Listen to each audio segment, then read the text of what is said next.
Assalamualaikum warahmatullahi wabarakatuh dan selamat sejahtera.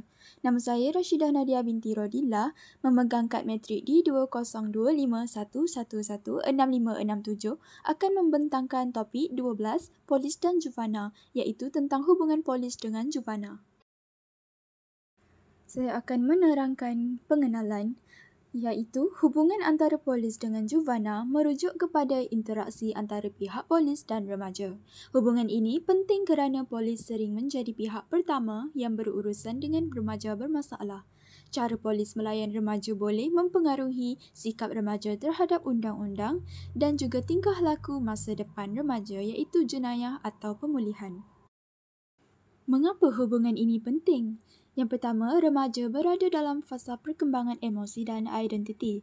Yang kedua, tindakan polis boleh mendorong kepada dua perkara, iaitu perkara positif dan perkara negatif. Perkara positif ialah dapat menghalang remaja daripada terus melakukan jenayah, manakala perkara yang negatif pula akan menyebabkan mereka lebih memberontak.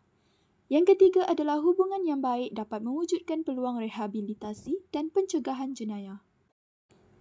Apakah sikap polis terhadap remaja? Secara umum, polis hari ini lebih positif terhadap remaja berbanding dahulu. Namun, kerja polis dengan remaja tetap mencabar. Cabaran utama polis, yang pertama, sistem keadilan Juvana dianggap terlalu lembut. Yang kedua, remaja sering dilepaskan semula ke masyarakat. Polis rasa usaha mereka tidak dihargai. Seterusnya, faktor yang menyukarkan polis berurusan dengan remaja. Remaja bersifat tidak stabil, mudah melawan dan sukar dijangka. Ada juga remaja yang terlibat dengan geng dan membawa senjata. Keselamatan polis turut terancam. Oleh kerana itu, polis perlu sentiasa berwaspada semasa berurusan dengan Juvana. Autoriti polis dan cabaran remaja. Pertama, polis perlu mempertahankan autoriti mereka terhadap remaja, terutamanya yang pernah ditangkap ataupun remaja yang ada pengalaman buruk dengan polis dan lebih cenderung untuk mencabar kuasa polis. Seterusnya, remaja biasanya lebih berani melawan apabila mereka bersama rakan sebaya ataupun mereka telah mengetahui hak mereka. Seterusnya, saya akan menerangkan berkenaan sikap remaja terhadap polis.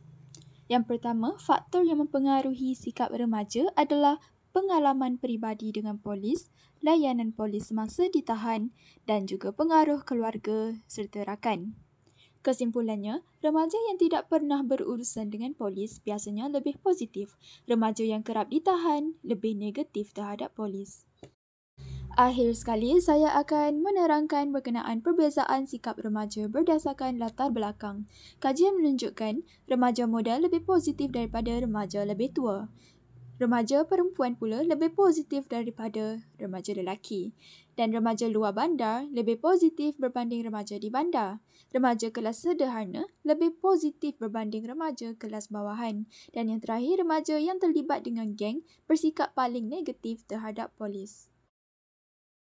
Itu sahaja pembentangan daripada saya. Sekian, terima kasih.